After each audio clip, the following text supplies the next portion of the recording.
जी।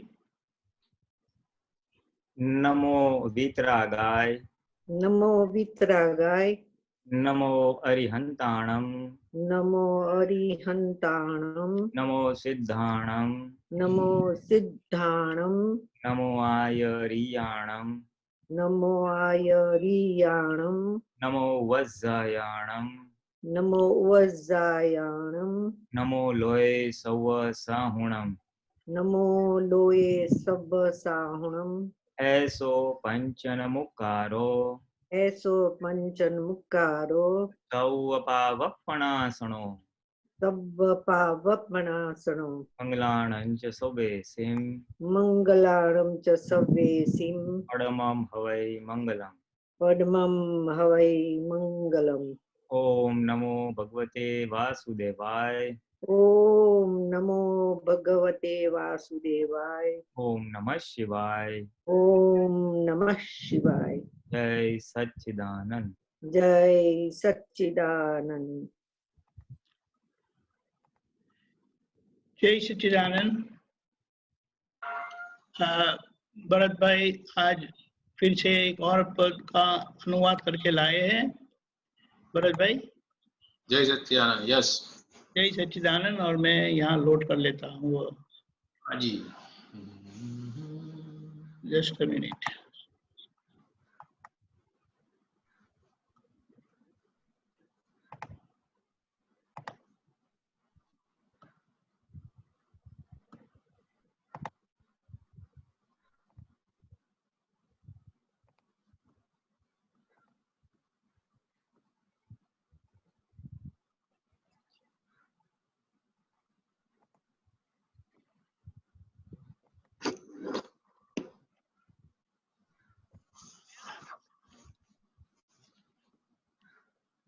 Okay Bharat भाई शुरू करें।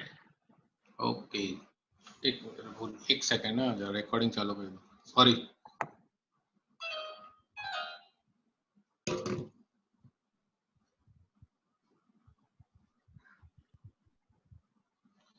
जय सच्चिदानंद। मैं खोज रहा उसे पाऊं कहाँ, कुछ कहो सलोने साजन जी।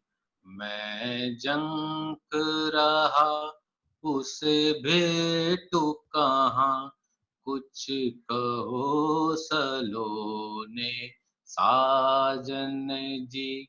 मैं खोज रहा उसे पाऊं कहाँ, कुछ कहो सलोने साजन जी।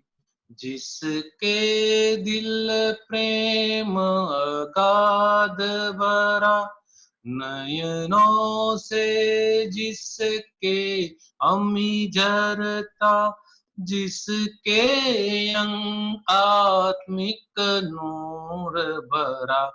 मैं खोज रहा उसे पाऊं कहाँ, कुछ कहो सलोने साजन जी। जिसके मुख से झरते हैं सुमन, जहाँ अंतर रस का सहज वहन, मृदु हास्य से जिसके मनोहरण। मैं खोज रहा उसे पाऊं कहाँ, कुछ कहो सलोने साजन जी। जिसका शुद्ध चारित्र सुगंध भरे, जिसका संग दिल के दोष हरे, कृपा जिसकी तरण का मेरु करे। मैं खोज रहा उसे पाऊं कहाँ, कुछ कहो सलोने साजन।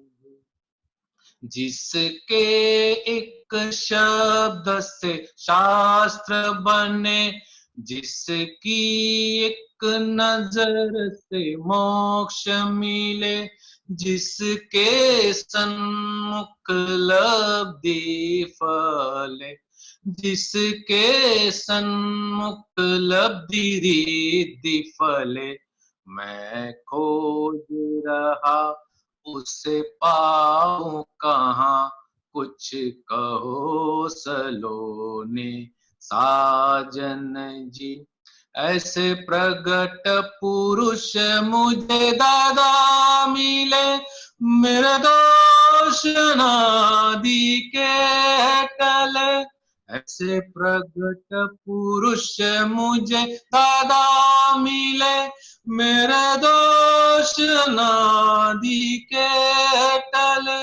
मेरे सभी मनोरथ आज फले, मैं खोज रहा उसे पाऊं कहाँ, कुछ कहो सलोने साजन जी।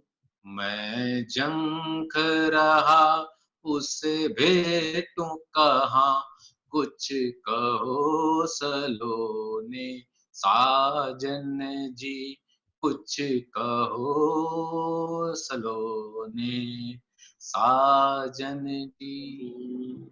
जय सच्चिदानंद। जय सच्चिदानंद। So very good. हम भी साथ साथ में म्यूट करके बहुत जोरों से गाया। Very good. जय सच्चिदानंद भरत भाई जी, जय सच्चिदानंद। अच्छा आरव जी, आपका नंबर पहले ही होता है ना? जय सच्चिदानंद स्वामी जी। आप तो दादी कहाँ चली गई आज? आज वो दादी कृष्ण दीदी के साथ है। ठीक है ठीक है ठीक है। हाँ एक हाँ, मिनट बोलिए। जय सच्चिदानंद स्वामी जी। हाँ जय सच। मेरा प्रश्न था कि जब मैं प्रतिक्रमण करता हूँ तो मैं रात को सोता हूँ तब प्रतिक्रमण करता हूँ, तो उससे पहले क्या टीवी देखता हूँ महाभारत। तो मैं जब प्रतिक्रमण करता हूँ तो ध्यान बहुत इधर उधर रहता है, लगता है कि महाभारत में ऐसा हुआ अब क्या होगा, तो ध्यान नहीं लगता प्रतिक्रमण करने। तो क्या करूँ? तो इसके ऊपर से आपको खुद को पता चलता है कि टीवी में कितना नुकसान है। वो तो अच्छा है, महाभारत देख रहे हो, कुछ और देखोगे तो और भी तकलीफ हो जाएगी। नहीं ठीक है, जैसे ये तो समझने के लिए, ये समझने के लिए दादा भगवान बताते थे कि टीवी एक ऐसी चीज है जो भी हम देखते हैं ना, तो हमारा चित्त वहीं पे ज्यादा समय तक चिटक जाता है, इसलिए फिर वही वापिस हमारी नजर के सामने आते रहता है, दृश्य के स्वरूप में, संवाद के स्वरूप में, या कुछ जो स्टोरी है तो फिर उसके रिलेटेड कुछ ना कुछ आते रहता है। तो ये समझना है अभी तो ठीक है, लेकिन ध्यान में रखना और ऐसी भावना रखना कि टीवी जितना कम हो सके तो अच्छा है। भावना तो कर सकते हैं, मैं नहीं बोलता हूँ बंद कर दो, लेकिन हमारा एक ओपिनियन, एक अभिप्राय रख सकते हैं ना, क्योंकि इसमें मेरा नुकसान हो रहा है, मेरा अंदर का सुख, मेरा प्रतिक्रमण कर रहा हूँ मैं, जिससे मेरा शुद्धिकरण हो, मेरा अंदर का सुख बढ़े, उसमें ये बाधा डालने वाली चीज है। अभी ये तो राम महाभारत में ऐसा हुआ, तो दूसरा कुछ देखोगे तो कितना और अशुद्ध हो जाएगा, है ना। तो ऐसा खाली आरव को समझाने का, देखो आरव ये सब देखने का नुकसान है, इसलिए न देखा जाए तो अच्छा है, खाली इतना बोलने का। बाद में आप देखो, लेकिन ओपिनियन क्या डालने का, महाभारत देखते समय भी ओपिनियन डालने का, ये दादा ये ना देखो तो अच्छा है। और दूसरा क्या करने का, महाभारत देखते देखते है ना, थोड़ा महाभारत देखने का, थोड़ा टीवी से नजर हटा के कुछ रूम में और देखने का, किसी और व्यक्ति को देखने का, फिर इधर लाने का, यानी एकदम कॉन्सेंट्रेटेड नहीं देखने का, तोड़ने का अपनी नजर को, तो उसका मीन्स देखने वाला फोर्स है वो पूरा भी हो जाएगा, और आपने तोड़ा है तो उसको चिटकेगा भी नहीं, और आपकी ओपिनियन है कि इसमें से छूटना है तो उसमें सहायक होगा। तो ये तो हो गया महाभारत की असर कम करने के लिए या टीवी की असर कम करने के लिए। और बाकी रहा प्रतिक्रमण की जो बात है, उसमें क्या करने का, तो थोड़ा 2 मिनट दादा भगवान का असीम जयकारो बोलो, या 5 बार त्रिमंत्र पहले बोलो, स्लोली, हाँ एकदम स्लोली बोलना, एकदम आहिस्ता आहिस्ता बोलने का। तो उसमें क्या है कि वो मंत्र बोलने में या असीम जयकार बोलने में तुम्हारा चित्त फ्री फोकस हो जाएगा, और आहिस्ता आहिस्ता बोलने का, ऐसा गुड़ नहीं, जितना कोई भी चीज आहिस्ता करोगे ना, चित्त को वहां फर्जियात वहां पे रहना ही पड़ेगा। हम नॉर्मल बोलने को आदि है, नमो हरिहंताणम, नमो सिद्धाणम, लेकिन आप सविशेष आहिस्ती गति से बोलोगे ना तो चित्त को वहीं का वहीं रहना पड़ेगा, क्योंकि उसमें एफर्ट लगती है वहां पे रुकने के लिए। ये तो थोड़ी ट्रिक्स दे रहा हूँ मैं, खाली चाबी बता रहा हूँ कि वो महाभारत का या टीवी का देखा हुआ डीमैग्नेटाइज या उसको साफ कैसे करने का चित्त में से, उसकी असर से कैसे हम निकल सकते हैं। इसलिए थोड़ा 5-1 बार ऐसा बोलो और उसके बाद प्रतिक्रमण करो तो तुम्हारा थोड़ा ध्यान रहेगा। और अगर वैसे प्रतिक्रमण करते वापस आ जाता है महाभारत की कुछ घटना, तो उसको धक्का मार देने का, उसको बोलने का अभी तो कल आना, गेट आउट, और वापस चित्त को इधर लाने का। 2-3 बार गया, वापस से 2-3 बार लाने का, ये इसका उपाय है। हाँ? तो मतलब जब देखता हूँ महाभारत तो उसके अंदर जो जैसे दुर्योधन है तो उसके प्रति भाव बिगड़ जाते हैं, उसके प्रति द्वेष हो जाता है कि ये तो बहुत खराब है, तो उसके लिए भी प्रतिक्रमण करना है। हाँ, प्रतिक्रमण तो हर चीज के लिए करना है। जहाँ पे किसी के प्रति द्वेष होता है, जरूर तो है ही, तो अपने को प्रतिक्रमण तो करना, लेकिन साथ में एक नई समझ रखना। समझ क्या रखना कि देखो आरव, ये तो हो गई है, ये घटना बन चुकी है, तो जो अभी व्यक्ति जीवित नहीं है, घटना हाजिर नहीं है, उसके प्रति तुम क्यों अभिप्राय दे रहे हो कि ये बुरा आदमी है। कृष्ण भगवान ने जो उसमें से बोध दिया था कि हर व्यक्ति अपने कर्म के अनुसार क्रिया कर रहा है, तो वो भी अपने कर्म के अनुसार क्रिया करता था। और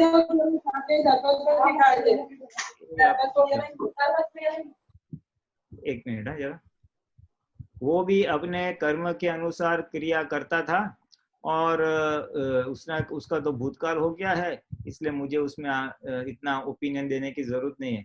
यानी आरो को बोलने का, तेरे को देखना है तो सुपरफ्लुअस दो, उस पर तू तन्मयाकार क्यों हो रहा है, वो ओपिनियन क्यों दे रहा है, खाली देख के छोड़ दे।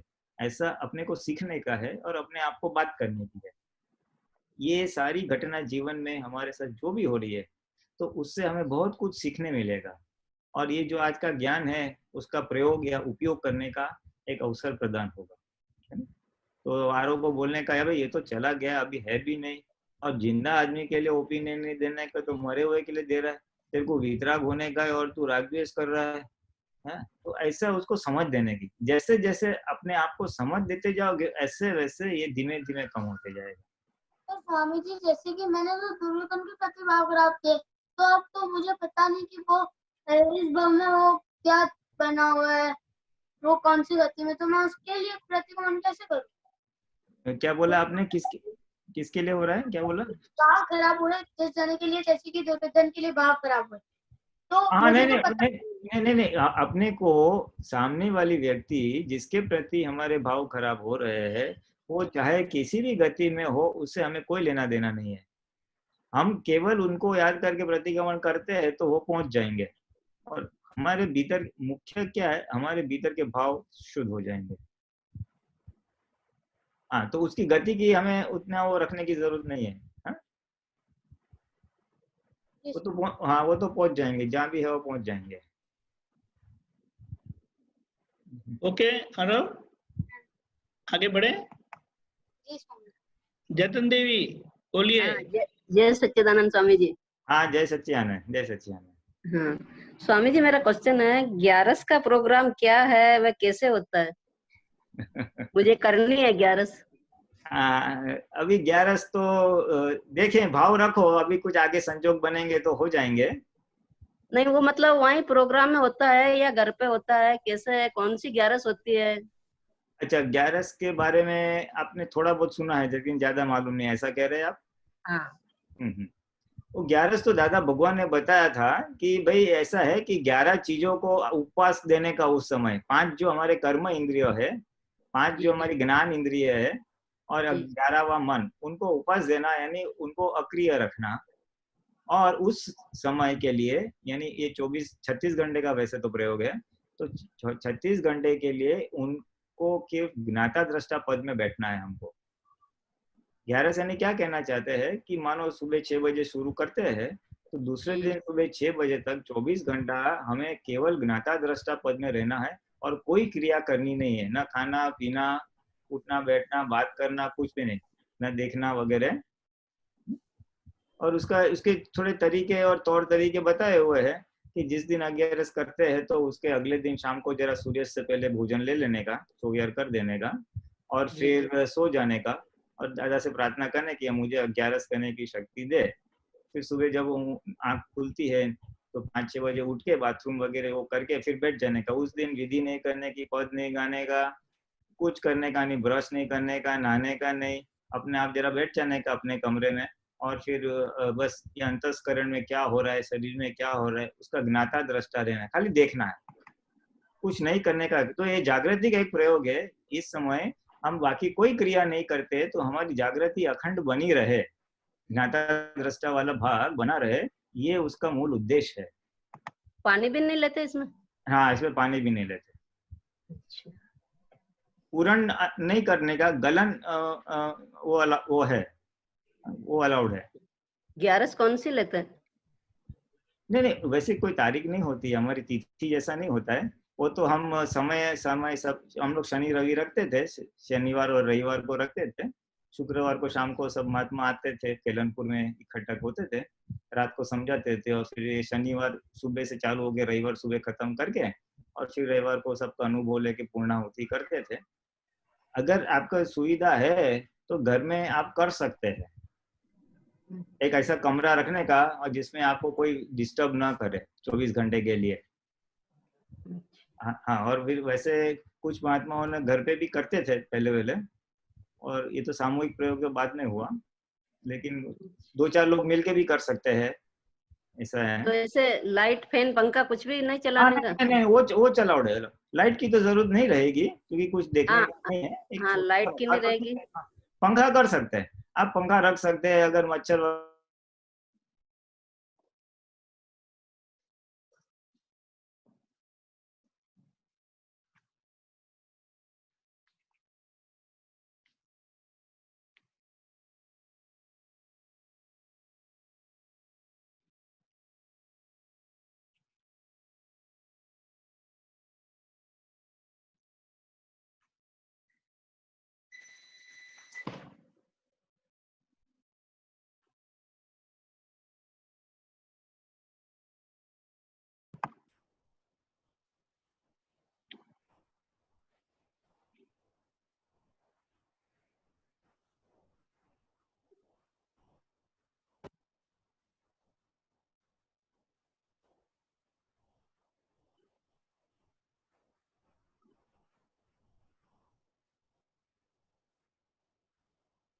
कि हमारी आत्मा जागृति को संपूर्णपणे प्रकाशमान होने के लिए एक अवसर है। सारा व्यवहार बंद हो जाएगा तो जागृति तो रहेगी ना कुछ, और खाने का तो है नहीं, तो इतने भूख तो नींद भी नहीं आएगी कि पेट खाली है तो खाली पेट नींद आती नहीं है ना? तो ये जागृति को सहायक सारे संजोगों को एक बनाते हैं हम, और उसका अखंड 24 घंटे तक एक प्रयोग रखते हैं। फाइल नंबर 1 के ऊपर उसका फोकस रहता है। प्रोग्राम होता है अपने? अभी तो हुआ नहीं है, लेकिन बीच में काफी समय हो गया था। अभी देखते हैं, भावना करो तो आगे जाके कुछ संजोग बनेंगे। ये पारायण का प्रोग्राम क्या होता है, कब होता है? वो पारायण तो हमारे यहाँ नहीं होता है, वो तो फिर अडालज में होता है। वो आपतावाणी को लेके पढ़ते हैं, कोई भी एक आपतावाणी लेते हैं, उसमें से कुछ पेजेस पढ़ते हैं और फिर एक्सप्लेनेशन होता है, ऐसा कुछ होता है।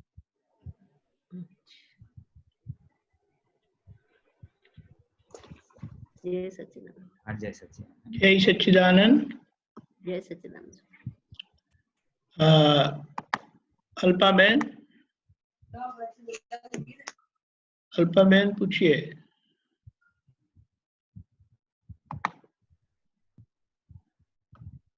ओके, चारवी। जय सच्चिदानंद स्वामी जी। हाँ, जय सच्चिदानंद। जय सच्चिदानंद जी स्वामी जी। आपको कुछ बड़ा क्या, आपको कोई प्रश्न है? जी स्वामी जी। हाँ, बोलिए। स्वामी जी, जैसे मेरी कोई प्रशंसा करता है तो मेरे को लगता है कि जैसे मेरी प्रशंसा हो रही है, और कोई डांटता है तो ऐसा लगता है कि चारवी को डांट रहे हैं, मैं तो शुद्ध आत्मा हूँ। तो फिर जब प्रशंसा होती है तब भी तो ऐसा ही होना चाहिए। तो प्रशंसा जब हो तो उस समय क्या करना चाहिए? उस समय हमको वापस वहीं चारवी से अलग हो जाने का, चारवी को समझाना, देखो भाई तेरा कुछ पुण्य का उदय है और तेरी प्रशंसा हो रही है जिससे तुझे सुख लग रहा है, अच्छा लग रहा है। तो चारवी से थोड़ा सब तब भी वो चारवी से अलग होके चारवी को बताने का, देखो भाई जैसे दुख के समय में जब कोई डांटता है या बुरा बोलता है तब सेपरेट हो रहती है, वैसे इसमें भी सेपरेट रहना जरूरी है, क्योंकि हमारे हाथ में, चारवी के हाथ में स्वतंत्र सत्ता तो आज है नहीं कोई चीज करने की। आज संयोग अनुकूल है, संयोग अनुकूल है, तो क्या होगा, आपके मन के हिसाब से सब चीज सही बनेगी, शायद सामने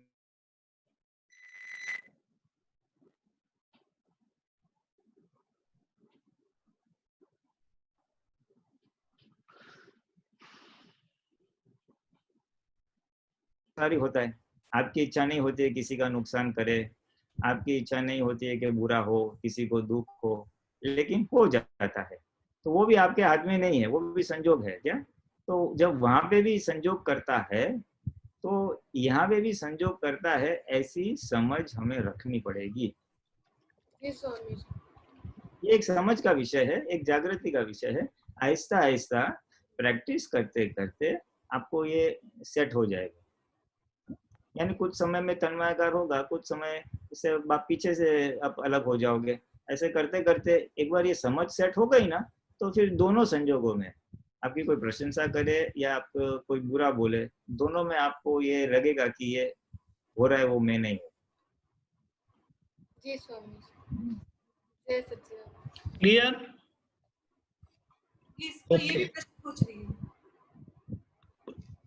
रीनम को पूछना है, हाँ पूछना। बोलो बेटे। जी स्वामी जी। स्वामी जी जैसे भी, जैसे कोई मुझे चिढ़ाता है तो फिर मुझे रोना या गुस्सा आ जाता है, तो उसे कम कैसे करूं? हमें ऐसा कुछ नहीं करना चाहिए जिससे किसी को हमें चिढ़ाने की नौबत आए ऐसी, और हो सके हमने कुछ गलत किया हो, किसी को दुख दिया हो, उसकी मस्करी की है इसलिए वो हमको चिढ़ाता है, हमने उसको चिढ़ाया होगा तो ही हमको चिढ़ाएगा ना। हाँ, तो हमें हमारी गलती पे ध्यान रखना चाहिए कि तुम जब गलत करते हो तभी तो कोई तुम्हारे साथ गलत करेगा। आपने किसी को चिढ़ाया तो आपको चिढ़ाएगा। आप घर का बुजुर्गों का, मम्मी डैडी का मानोगे नहीं तो ही आपको फिर वो परेशानी होगी, समझ में। शुरुआत हमसे होती है, ये कुदरत का एक नियम है, दादा भगवान ने बताया था। हाँ, समझने जैसा है। अभी इस उम्र में समझ जाओगे ना तो आगे जाके बहुत फायदा करेगा। समझना ये है कि हमारे साथ जो कुछ भी होता है उसके लिए हम खुद जवाबदार है। जी स्वामी जी। हाँ, हम अगर किसी को सुख देंगे तो हमें सुख मिलेगा, और अगर हमारे निमित्त से किसी को दुख दिया जाता है तो हमें दुख मिलेगा। ये कुदरत का एक सिद्धांत है, कर्मों का एक सिद्धांत है। इसलिए खास समझना कि हमारे साथ जो भी हो रहा है उसके लिए हम खुद जवाबदार है। अगर आज मेरे साथ ऐसा हो रहा है जो मुझे पसंद नहीं है तो मुझे समझना चाहिए मैंने कुछ गलत काम जरूर कहीं पे पहले किया होगा। उसी व्यक्ति के साथ जरूरी नहीं, किसी और के साथ भी कुछ ऐसा किया होगा जिससे उसको दुख मिला है, इसलिए आज मुझे यहाँ से दुख आ रहा है। तो मुझे क्या करना चाहिए, मुझे तय करना चाहिए कि मुझे अभी आज से किसी को दुख नहीं देने का। हाँ, मैं जब मैं तुम्हारी उम्र का तो नहीं, थोड़ा बड़ा था, 17-18 साल का होगा, तब ऐसा मुझे कुछ दुख दिया ना किसी ने, तब मुझे नहीं अच्छा लगा। इसलिए मैंने तय किया भाई अगर मुझे कोई दुख देता है तो अच्छा नहीं लगता है, तो मुझे भी किसी को दुख देना नहीं चाहिए। मैं दुख दूंगा तो मुझे दुख मिलेगा ना, मुझे दुख आता है वो पसंद नहीं है, इसलिए मैं बोला अभी अपने को देने का बंद करो भाई, क्योंकि अपने को तो ये जमता नहीं है। हाँ, इसलिए हो सके तो रोज सुबह उठ के 5 बार जरूर बोलना कि प्राप्त मन वचन काया से इस जगत में किसी भी जीव को किंचित मात्र दुख ना हो, ना हो, ना हो। वो वाक्य मालूम है ना? हाँ हाँ, तो ये वाक्य आप बच्चों ने सभी ने जरूर से 5 बार सुबह हृदय से भावना करनी, शक्ति मांगनी है। और दिन में कहीं भी इसके विरुद्ध हो जाता है तो तुरंत माफी मांग लेने की कि हे दादा भगवान, ऐसा ऐसा मेरे से दुख हुआ है, मैं क्षमा चाहती हूँ और दोबारा नहीं करूंगी, ऐसा निश्चय करती हूँ। अगर अभी से ये रोज करते जाओगे ना तो तुम आहिस्ता आहिस्ता गलतियां भी नहीं करोगी, दुख भी नहीं दोगे, और फिर आगे जाके आपको दुख मिलेगा भी नहीं, यानी आपको कोई दुख देगा भी नहीं। जय सच्चिदानंद, आपका आशीर्वाद बना रहे। बहुत बड़ा, बहुत बहुत आशीर्वाद। और ऐसे पूछते रहना, शर्माना नहीं, और कुछ भी गलती करे तो पापा मम्मी को बता देना। अल्पाबेन आप जी, है? स्वामी। हाँ, आशीर्वाद। अल्पाबेन आप है? જય સચ્ચિદાનંદ बोलो अल्पाबेन। અવાજ આવે છે? हिंदी में बोलना हाँ। पड़ेगा, આપણે हिंदी में बोलना पड़ेगा। પ્રાર્થના છે ને પેલી, ધીરે બોલો. हिंदी में हेलो। बोलो, हिंदी આપણે में। પ્રાર્થના છે ને હિન્દી में. चलो कहीं नहीं, वो गुजराती में प्रार्थना है बोलो। ने निजी सभा. अपने पुली नाना जी आप हिंदी में बताना। ओके, बोलिए। हाँ चलो। ગુજરાતીમાં કે હિન્દીમાં? हाँ ना, गुजराती में बोलो। अबे- पुली नाना हिंदी कर से तो। હા, આપણે આ પ્રાર્થના કરીએ છીએ ને, નિજ સ્વભાવ છે સદગુરુ, हाँ નિજ સ્વભાવ છે સદગુરુ. એમાં પેલી બે લીટી છે ને, જગ કલ્યાણક યજ્ઞ મેં हाँ નિશ્ચય મેવો, એ શું કહેવા માંગે છે? એટલે જગ કલ્યાણક યજ્ઞ મેં નિશ્ચય મેવો શું કહેવા માંગે છે? એ લાઈન બોલી જાઓ, જગ કલ્યાણક યજ્ઞ में, પછી શું છે આગળ? જગ કલ્યાણક યજ્ઞ में मंगलमय हो आशीषम। मंगल हाँ। आशीषम। हाँ, अभी इनका ये प्रश्न है कि वो जो नीच स्वभाव से सद्गुरु हम जो वाक्य जो वो बोलते हैं उसमें जग कल्याणक यज्ञ में मंगलमय हो आशीषम, यानी वो देवी देवताओं को प्रार्थना है कि इस जग कल्याण के यज्ञ जो चल रहा है उसमें आप आशीर्वाद देना, आप आशीष बनाना, ऐसा हम प्रार्थना करते हैं। ये तो प्रार्थना। हाँ, जग यज्ञ। कौन सा यज्ञ? जगत कल्याण कौन सा? ये हाँ यही है ना, जगत कल्याण, यानी ये जो हम सत्संग कर रहे हैं, ये जो हम भावना कर रहे हैं, और ये जो भी हम जगत कल्याण के जो कार्य कर रहे हैं उसमें। वही भावना। हाँ, क्योंकि उन देवी देवताओं का साथ सहकार ये जरूरी है, तो हमारा काम निर्विघ्न रूप से अच्छी तरह से हो सके। हाँ, तीर्थंकर भगवान के समय भी तीर्थंकर की देशना का आयोजन से लेके सब चीज देवी देवताओं ही करते हैं। महात्माओं को सत्संग में आना है, जाना है, जिसकी भावना है तो उनको सुख सुविधा भी, एक अनुकूलता जिसको बोलते हैं, अगर किसी को मुश्किल है तो उसमें सहायक बनते हैं।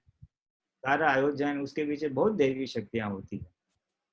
कोई भी हमारा बड़ा प्रोग्राम होता है, मानो गुरु पूर्णिमा है या पर्युषण है या इवन ऐसा 11 जैसा है, कोई भी बड़े जिसमें समूह में लोग इकट्ठा होते हैं, वहाँ पे देवी देवताओं की सूक्ष्म हाजिरी रहती है और वो अनुकूल वातावरण कर देते हैं, सबको उपयोग में रह सके, ऐसा एक वो रहता है, उनका सहायक रहता है। બીજો કોઈ હજુ કશું કહેવા માંગે? જગત કલ્યાણ યજ્ઞ મારું મને આ ગાઉં ને તો મને એવું થાય છે કે જગત કલ્યાણ યજ્ઞ એટલે આપણે જે કામ ક્રોધ જે બાદમાં આપણે યજ્ઞ કરે ને, જે આહુતિ આપે એને બદલે આપણે આ આહુતિ આપો કે અહંકાર આપો, ક્રોધ આપો, આ આહુતિ આપો. જગત કલ્યાણ પોતાનું આ એક એક સોંપતા જાઓ, એવું કહેવા માંગે? એ રીતે સમજવું હોય તો સમજી શકાય. જગત આત્માનો પેલું દેહનું આપ્યું આપણે કલ્યાણ પ્રાર્થના. એ વિશ્વ બાહ્ય કલ્યાણની વાત છે. આ તમે પોતાના સ્વ કલ્યાણની વાત કરો છો કે પોતાના મન વચન હા, હું એ રીતે કહેવા માંગુ છું. એટલે એ રીતે લેવું હોય તો લઈ શકાય. अल्पाबेन हिंदी में, हिंदी में। हाँ, ये इनका प्रश्न था कि इनको ऐसा लगा कि भाई जग कल्याण के यज्ञ में, यानी हमारे मन वचन काया के जग जो है उसके कल्याण में मैं मेरे अहंकार क्रोध माया लोभ की आहुति दूं, तो ये एक प्रकार से हम ले सकते हैं कि इस जग कल्याण यानी मेरे मन वचन काया के कल्याण में मुझे सहायता प्राप्त हो। ये तो हमारा स्वयं का पुरुषार्थ है, और स्वयं के पुरुषार्थ में तो हमको जितनी जागृति रखो और ज्यादा के शक्ति मांगो ना, तो उससे तो काम बन ही जाएगा। फिर भी देव देवी को प्रार्थना करनी है तो कर सकते हैं, उसमें ऐसा कुछ नहीं। लेकिन सत्संग के प्रारंभ में जब हम ये 4 पंक्तियां बोलते हैं, ये पूरी जो मंगलाचरण बोलते हैं, तो उसके पीछे ये सामूहिक सत्संग का जो वो वातावरण है, उस समय इस यज्ञ में यानी इस सत्संग में इसकी सहायता हमें करे, ऐसी एक भावना रहती है। वैसे कल्याण तो हमें प्रथम हमारे मन वचन का ही करने का है, क्योंकि हमारे मोक्ष में रुकावट या बाधक, हमारा केवल ज्ञान खुला होने में बाधक तो ये हमारा मन वचन काया या हमारे कषाय क्रोध मन वाले लोग वही कारणभूत है। इसलिए निकाल तो उसी का करने का है। ये हुआ तो ही हम दूसरों के जग कल्याण के निमित्त बन सकते हैं। तो ये तो और दूसरों के हम निमित्त बने ना, तो अपना तो उसमें आ ही जाता है। दूसरों के सत्संग के कार्यक्रम में कहीं से भी छोटा मोटा भी हम निमित्त बन सकते। सभी लोग बोलना ऐसा नहीं है, कोई बैठक की अरेंजमेंट करता है, कोई खाने में सहायता करता है, महात्माओं की अन्य सुविधाओं में सहायता करता है, तो सारे लोगों का एक इसमें भूमिका रहती ही है। और ये सब दूसरों की हम सेवा करते हैं इस प्रकार से, तो हमें आनंद उसका परिणाम मिल ही जाता है। समझ में आया? तो ये तो ये इसमें इंक्लूडेड है। हमारा कल्याण ऑटोमेटिक हो जाता है जब दूसरों के कल्याण निमित्त बनते हैं। लेकिन हमारे ध्यान में रहना चाहिए, ऐसी सेवा करने से आनंद रहेगा, लेकिन उससे हमारे जो कषाय है वो साफ नहीं होंगे। उसके लिए तो हमको खुद को ही पुरुषार्थ करना पड़ेगा। आनंद से उत्साह रहेगा, और उत्साह से हम पुरुषार्थ आसानी से और अच्छी तरह से कर सकते हैं। उतनी सहायता हमें अवश्य होगी।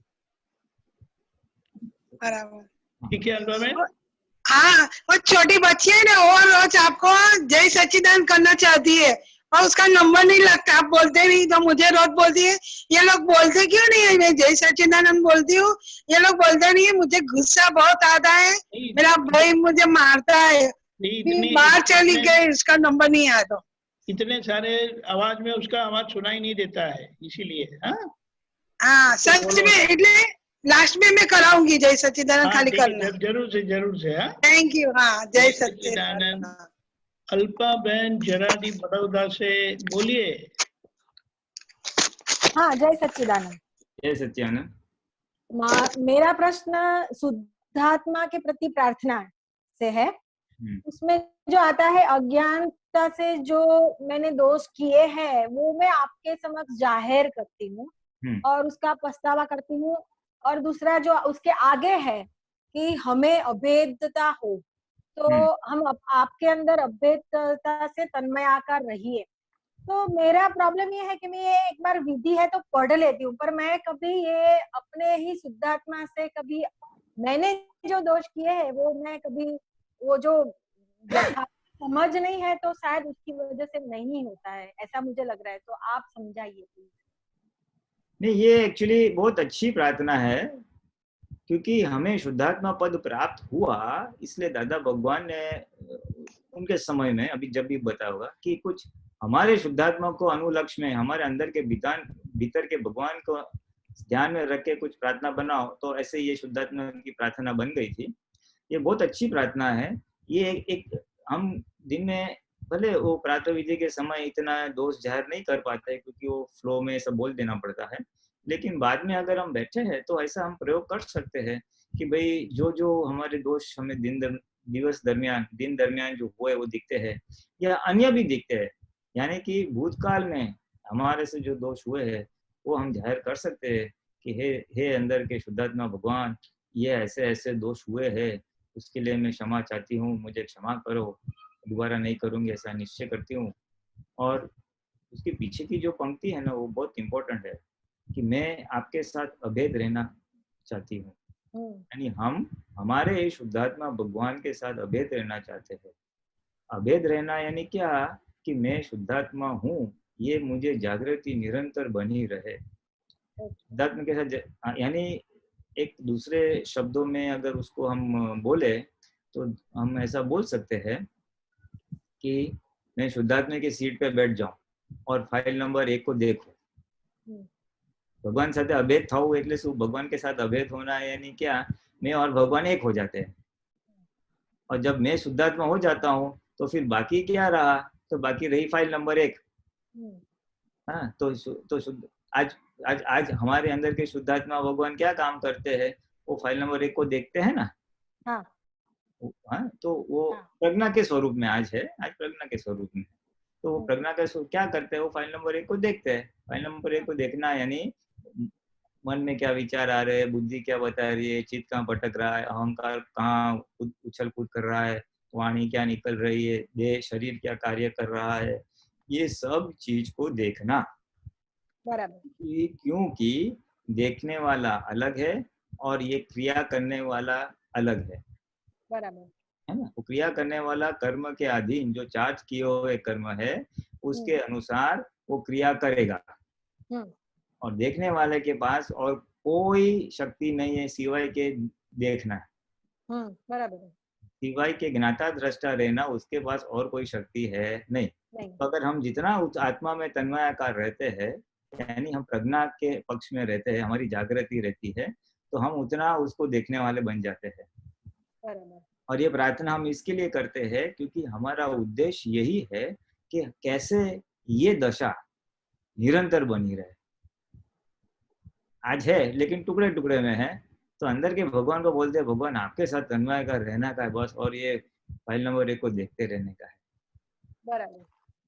कुछ नहीं समझा ना तो खाली ये 2 सेंटेंस ऑफ टाइम में जब कोई 2 नहीं है तो ये भी बोलो ना तो बहुत अच्छा भी लगेगा और एक जागृति बढ़ने के संयोग उत्पन्न हो जाएंगे। हाँ, हम भावना करते हैं ना तो कुदरत क्या करता है, हम जो भी भावना करते हैं कुदरत उसको पूरी करने के संयोगों हमें देता है। हाँ, तो हे शुद्धात्मा भगवान हम आपके साथ निरंतर तन्मयाकार रहे, अभेद रहे।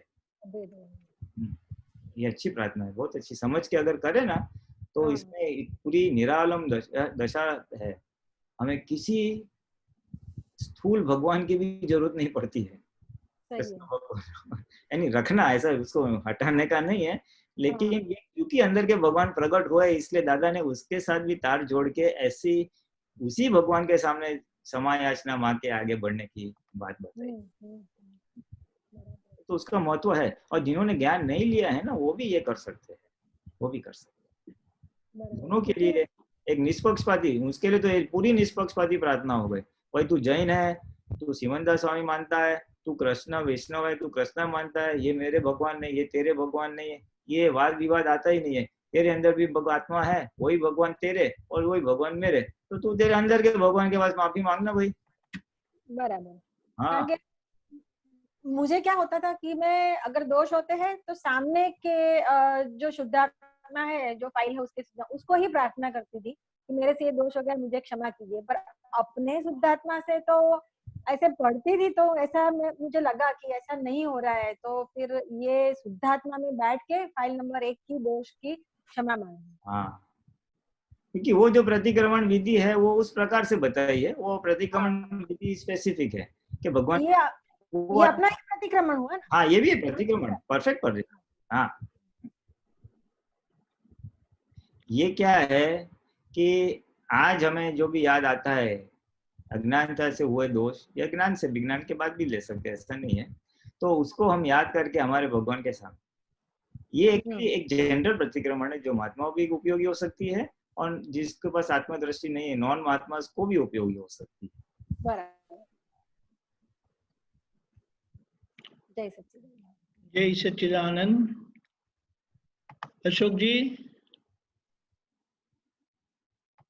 बंसल, मिसेस बंसल।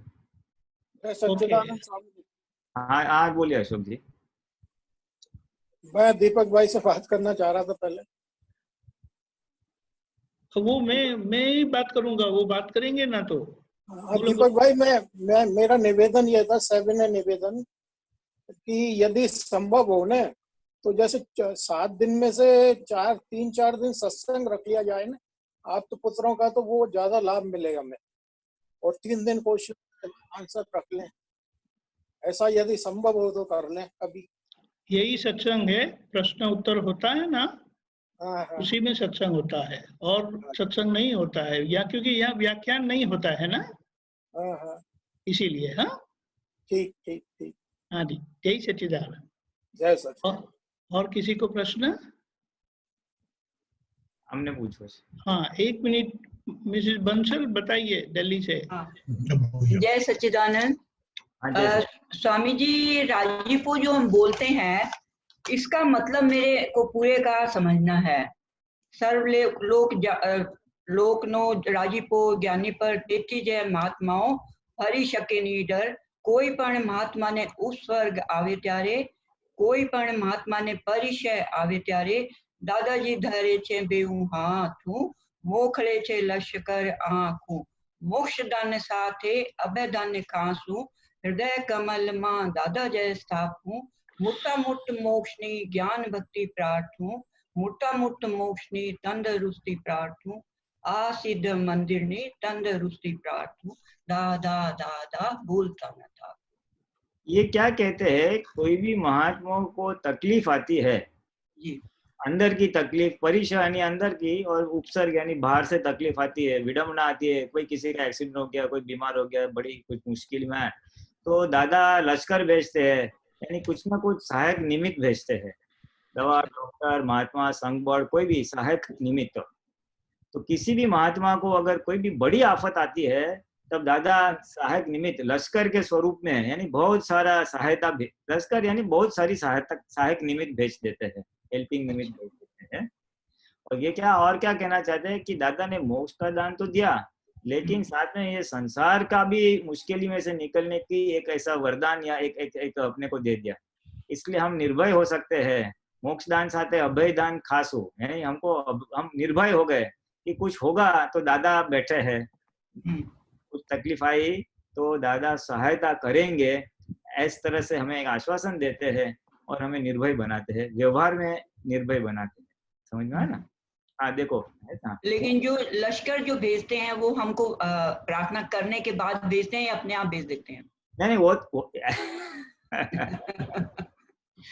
ऐसा है, ये तो हम रोज बोलते हैं, लेकिन एक सामान्य मेरा और सभी महात्माओं का अनुभव है कि जो महात्मा दादा को सिंसियर है कि वो आज्ञा पालन के पक्ष में है, नियमित विधि करता है, वो तो उसको बिना प्रार्थना मुसीबत के समय में सहायता मिल जाएगी। जो खुद के आत्मा के लिए पुरुषार्थ में लगा हुआ है, व्यवहार तो है, व्यवहार के साथ उसको खुद के आत्मा और मोक्ष की पड़ी है और उसके अनुलक्ष्य में पुरुषार्थ में लगा हुआ है, जितना कर सकता है उतना, ऐसा नहीं। तो उसको शरीर का जब कोई मुश्किल आती है या व्यवहार में कोई कठिनाई आती है, तो व्यवहार में भी उसको दादा सहायता भेजते हैं। ये सभी का अनुभव है। हमारे इस सीरीज में भी ऐसे काफी लोगों का अनुभव आया कि बड़ी मुश्किलें के सामने हमें आश्चर्य होता है कि इतने सारे लोग कहाँ से आ गए, तो एहसास होता है कि नहीं, दादा बैठे हैं। वो एक क्या एक सूक्ष्म उनका एक राजीव हो, यानी एक क्या बोलते हैं, आशीर्वाद को, या राजी है ना, वो प्रसन्नता, लिटरल ट्रांसलेशन करूँ तो एक आशीर्वाद है उनका, एक उनकी भावना थी सारे लोग दुख से मुक्त हो, और जो कभी जीव है जिन्होंने आत्मदृष्टि प्राप्त की है वो मोक्ष जाए। और मोक्ष जाने के लिए ये आत्मज्ञान और आज्ञा तो दी, लेकिन साथ में आगे व्यवहार में अगर कठिनाई है तो उसका भी मैं निवारण करूंगा या उसमें भी मैं सहायता करूंगा। ये उनकी अत्यंत करुणा का एक प्रतीक है या एक परिणाम है। और फिर आगे बोला है कि मूर्तामूर्त मोक्षनी ज्ञान भक्ति प्रार्थू, मूर्तामूर्त मोक्षनी तंदुरुस्ती प्रार्थू, यानी दादा भगवान की ऐसे उस समय ऐसी थी कि भाई आपकी मैं तंदुरुस्ती प्रार्थना करता हूँ, आपके ये शरीर की तंदुरुस्ती प्रार्थना हूँ। मूर्तामूर्त यानी है मूर्त, दादा भगवान मूर्त यानी फिजिकली दिखाई देते हैं, और उसके अंदर अमूर्त ऐसे आत्मा प्रकट हुआ है, अमूर्त ऐसे दादा भगवान प्रकट हुए हैं। तो ये मूर्तामूर्त जो है ये मोक्षदाता पुरुष है, उनकी मैं तंदुरुस्ती प्रार्थी हूँ। ये मंदिर जैसा है, ये शरीर एक मंदिर है जिसके अंदर भगवान बैठे हैं, दादा भगवान बैठे हैं, यानी प्रकट आत्मा के स्वरूप में दादा भगवान बैठे, इसलिए शरीर को मंदिर कहा गया। ये एक थोड़ा उपमा है ऐसा काव्य के भाषा में, और बस दादा दादा बोल देना ऐसा नहीं। उन्होंने मोक्ष का दान तो दिया लेकिन अभय दान दिया, मुझे भय से भी मुक्त कर दिया, अभय दानी मुझे रहित कर दिया, अब मुझे अभय दान दिया है। ऐसे दादा को मैं हृदय में सदैव रखता हूँ, उनके स्वास्थ्य की प्रार्थना करता हूँ और दादा दादा दादा बोलता हूँ। ठीक है, ठीक है स्वामी जी, ठीक है। जय जय सच्चिदानंद। सच्चिदानंद। हाँ, गुड दीपकानंद जी। अभी कौन है? चलो, हाँ, पायल बहन अहमदाबाद से, बम्बई वाले। जय बोलिए। સચ્ચિદાનંદ। હા, જય जय સચ્ચિદાનંદ। सच्चिदानंद। જય સચ્ચિદાનંદ। મારો પ્રશ્ન એ છે કે જે આપણને દુઃખ થાય છે, જે એ દુઃખ થવું એ એ એ શું છે? એટલે એકચ્યુઅલી કે એ પાયલને જે દુઃખ થાય છે તો એ સ્વભાવમાં છે, અહંકારમાં છે, પ્રકૃતિ સાથે છે, અને એ દુઃખ થાય છે અને જ્યારે જ્યારે દુઃખ જોઈએ છે તો घबरामण केम થાય છે? हिंदी में बोल देना निपुलिन आनंद जी फिर। हाँ हाँ हाँ, पायल बहन का प्रश्न है कि जब हमें दुख आता है तो ये दुख क्या है? ये प्रकृति की वजह से है, अहंकार की वजह से है, और जब दुख आता है तो हमें भय क्यों लगता है, राइट? तो उसमें ऐसा है कि देखो, दुख पहली बात तो जो आता है ना, तो ये शरीर या प्रकृति को आता है, और अगर सही मायने में अगर समझना चाहे तो अहंकार को दुख पड़ता है। ये हमारे के अंदर जो अहंकार है ना, मैं पायल हूँ, ये जो बिलीफ है, उसको दुख होता है। शरीर यानी स्थूल शरीर को, हाथ पैर को कुछ नहीं होता, तो अंदर अहंकार को पहुंचता है। किसी ने अपमान किया तो वाणी आई, कान द्वारा आया, लेकिन या वेदना हो शरीर को ही, लेकिन वहां पे उसको वेदक अहंकारी है। तो इसमें विज्ञान क्या है कि इस अहंकार ने इस जन्म में, यानी पायल इस जन्म में या मे बी प्रीवियस पहले के जन्म में किसी को दुख दिया होगा, या कुछ गलत काम किया होगा, कुदरत का कायदा भंग किया होगा, जिसका परिणाम स्वरूप से उसको दुख मिल रहा है, उसका परिणाम है, रिजल्ट है। इसका अपोजिट भी होता है। अगर पायल बहन के निमित्त से किसी को अगर सुख भी होता तो उसको उतना सुख रिटर्न में मिलेगा। और जितना जितना सुख हमने पिछले जन्म में दिया है लोगों को, या अच्छे कार्य किए हैं, दान किया है, धर्म किया है, तो उसका पुण्य उपार्जन होता है, और उसका पुण्य को फल स्वरूप हमको इस जन्म में तो अच्छा जन्म मिलता है, अच्छा शरीर मिलता है, अच्छा धर्म मिलता है, फूल मिलता है। तो पुण्य का रिजल्ट, और पुण्य का रिजल्ट है कि भगवान भी मिले। yes. हाँ, तो साथ में कुछ गलतियां भी हो गई थी, कुछ ऐसे अभिप्राय डाल दिए थे संसार पक्ष के अंदर के, तो परिणाम क्या हुआ कि इस जन्म में ऐसी गलतियां हो रही है मन वचन काया से, वो मान है। तो ये जो गलतियां हो रही है, इसका भोगवटा फिर दुख के स्वरूप में आता है हमारे साथ। हमारे कोई दुख देने का निमित्त बनता है, हमारे संजोग ऐसे आते हैं, कभी कभी हमारा शरीर उनको दुख देगा, या आर्थिक संजोग ऐसे होंगे कि हमको बहुत भीष में आ गए तो बहुत इकोनॉमी करना पड़ता है। अनेक प्रकार, कोई व्यवहार में संबंध ऐसे आ जाएंगे, घर वाले कुछ ऐसे मिलेंगे जो हमको कठोर व्यवहार करते हैं, तो वो व्यवहार है। तो अनेक प्रकार से हमको दुख आ सकता है। तो दुख आएगा तो ऑब्वियसली पसंद नहीं आएगा, और तो ऐसा है ना कि मेरा क्या होगा, अब ये ऐसा बोलेगा, वैसा बोलेगा, ये हमको भय दे सकता है, डर देता है। डर का एक दूसरा कारण ऐसा भी है, किसी व्यक्ति का तिरस्कार करते हैं ना, ये खराब है, ये बेकार, इसके साथ तो बात करने जैसा नहीं, ये ऐसा करेंगे, हम ऐसा करेंगे तो ये ऐसा करेगा, है ना। तो कहीं पे भी किसी व्यक्ति के प्रति अगर हमारे मन में तिरस्कार होता है तो उस व्यक्ति का हमें भय लगेगा। राइट। तिरस्कार का डायरेक्ट रास्ते में जाते हैं और वहाँ पुलिस वाले का तिरस्कार करते हैं तो पुलिस वाला देख के ही डर लगेगा, अरे यार ये पुलिस वाला आ गया। तो वही होता है, तो वन ऑफ द कॉजेज ये भी हो सकता है, और वन ऑफ द कॉजेज भी कैसा होगा क्या होगा एक्चुअली वो तो चिंता में हो जाएगा। भय तो नॉर्मली ऐसे होता है, तिरस्कार का परिणाम नॉर्मली भय में आता है। ओके ओके ठीक है। और अगर जो दुख है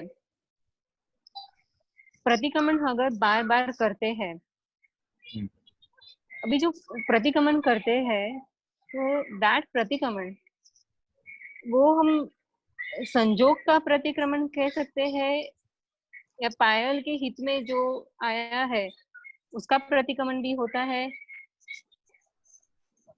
और पिछले जन्म का भी प्रतिक्रमण होता है, राइट? वो सारे प्रतिक्रमण हम उसमें कह सकते हैं कि संजोग नहीं है। बोलिए गुजराती में, वो हिंदी में बोलेंगे। ગુજરાતી માં બોલો, હું ટ્રાન્સલેટ કરીશ।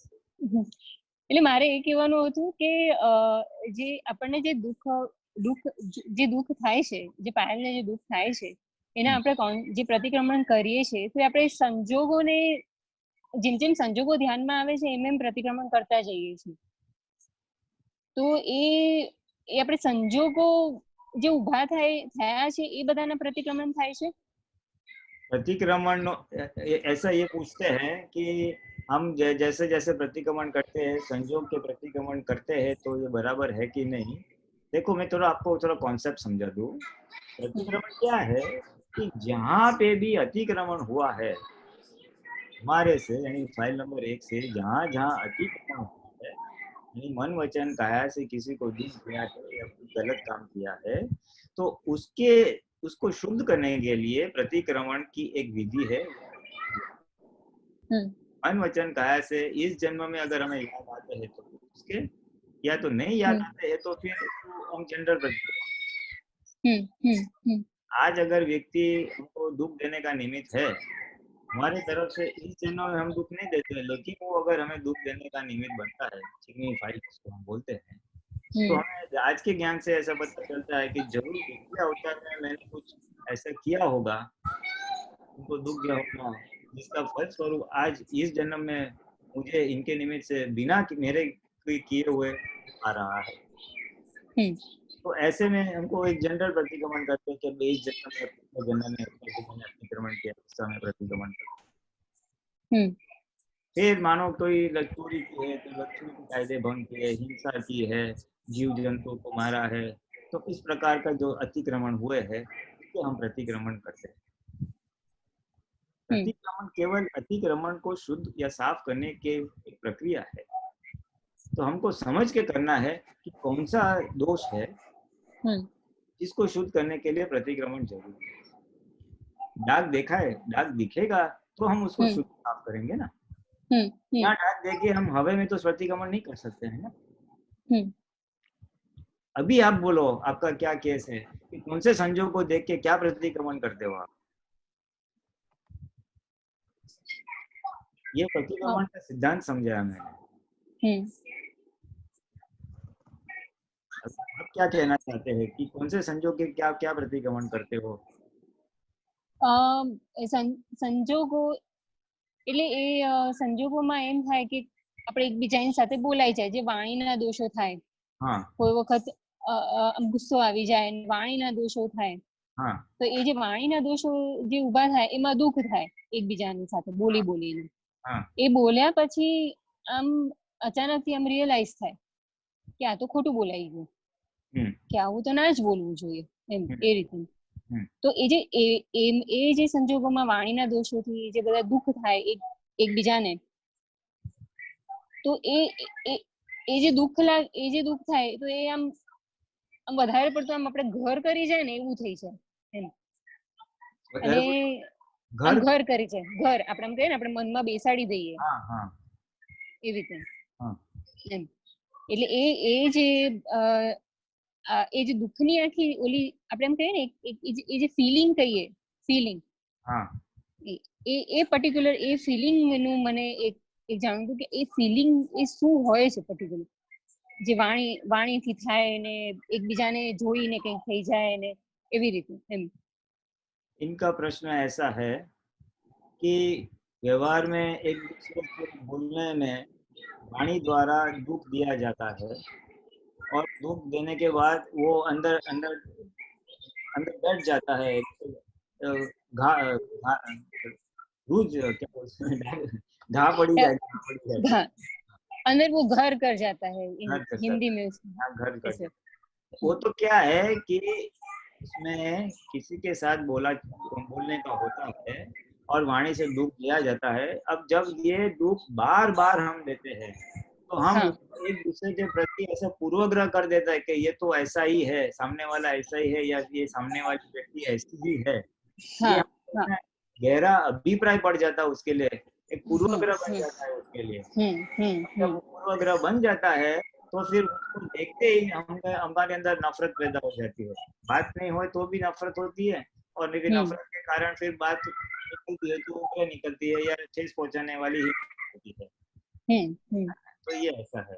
तो उसमें ज्ञान अगर वापरना है तो पहली बात, कहीं भी किसी के साथ वाणी से या किसी तरह से मन वचन काया से दुख हुआ ना, तो पहले तो खेद होना चाहिए और प्रतिक्रमण तो कर ही देना चाहिए। दूसरा, ये दोबारा ऐसा न हो ऐसे शक्ति मांगनी चाहिए। तो ये व्यक्ति के साथ मुझे किंचित दुख नहीं देना है, समय है तो फ्री है तो खास शक्ति मांगने की कि इस व्यक्ति को बिल्कुल दुख ना पहुंचो।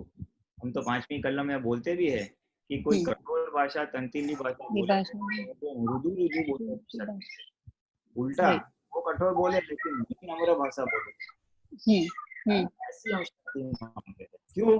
क्योंकि हमको छूटना है। वो कड़क बोले, सामने वाली व्यक्ति को बोलेगी वो मेरा हिसाब था अभी जमा करते हैं, और सामने और मुझे दोबारा कठोर नहीं बोलना है, नहीं तो मेरा हिसाब चालू रहेगा, पेंडिंग रहेगा। ये समझ होनी चाहिए। अगर जैसे जैसे ये समझ डेवलप होगी वैसे वैसे एक तो टकराव होने के बाद, वाणी का टकराव होने के बाद तो जरूर करेंगे, लेकिन दोबारा न हो ऐसी शक्ति मांगेंगे, दोष देखेंगे, उसके अंदर के शुद्धात्मा को देखेंगे, और जो सामने वाले व्यक्ति के हाथ में स्वतंत्र सत्ता नहीं है, वो भी उसके कर्म के अधीन है, जैसे मैं कर्म के अधीन मेरे वचन मन विचार करता है डिस्चार्ज में, सामने वाला का भी, सामने वाले की प्रकृति भी उसके कंट्रोल में नहीं है, वो भी ऐसे ही निकलती है, वो निर्दोष है, ऐसी समझ हमको रखनी पड़ेगी। निर्दोष देख पाओगे वही उसके प्रति, उसने मेरा ऐसा किया, वो करता भाव से है, सामने वाले को दोषी और करता देखते हैं, वो बंद होगा, और वो बंद होगा तो मेरी गलती कैसे समझ में आएगा, और मेरी गलती तो मुझे नहीं करना है ऐसे समझ में आएगा, और ऐसे करते करते संयम करना होगा। वाणी के ऊपर का संयम वही आएगा, तो नहीं बोलना हो, खाली नहीं बोलने से नहीं होगा। क्यों नहीं? उसमें मेरा नुकसान है, सामने वाला ऐसा व्यवहार करता है तो क्यों करता है, तो मेरे का हिसाब है, मैं ही जवाबदार हूँ। समग्र रूप से हमें समझ लेना चाहिए।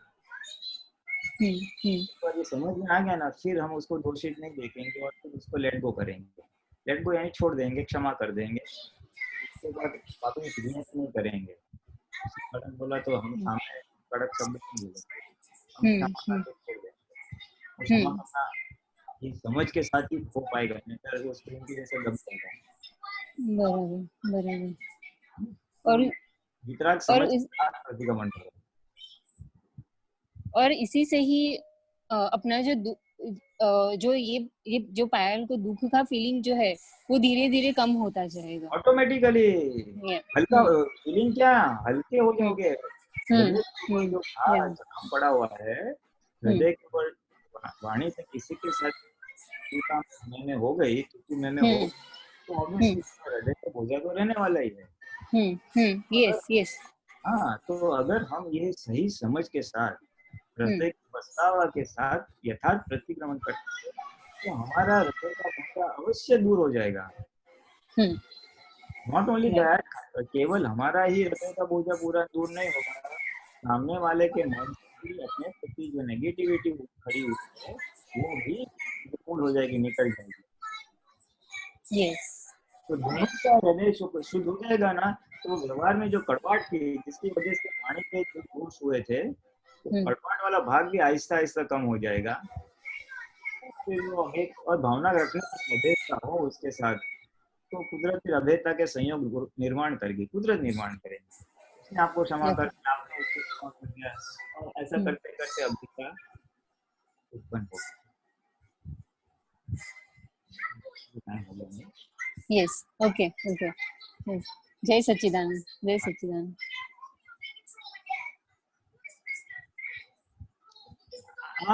Unmute unmute Deepak Anand, you are muted. Okay, हमारा समय अब हो गया है। पुलिनाथ जी आप त्रिमंत्र बुलाना, पायल बहन आप फॉलो करना। हाँ ओके। नमो वितरागाय, नमो वितरागाय, नमो अरिहंताणम, नमो अरिहंताणम, नमो सिद्धाणम, नमो सिद्धाणम, नमो आयरियाणम, नमो आयरियाणम, नमो वत्सायाणम, नमो उवत्सायाणम, नमो लोये सवसाहुणम, नमो लोये सवसाहुणम। ऐसो पंचनमुक्कारो, ऐसो पंचनमोक्कारो, सर्वपावपणासनो, सर्वपावपणासनो, मंगलाणं च सवेसिं, मंगलाणं च सव्वेसिं, परमं हवै मंगलम्। परमं हवै मंगलम्। ओम नमो भगवते वासुदेवाय, ओम नमो भगवते वासुदेवाय, नमः शिवाय, ओम नमः शिवाय। जय सच्चिदानंद, जय सच्चिदानंद। जय सच्चिदानंद।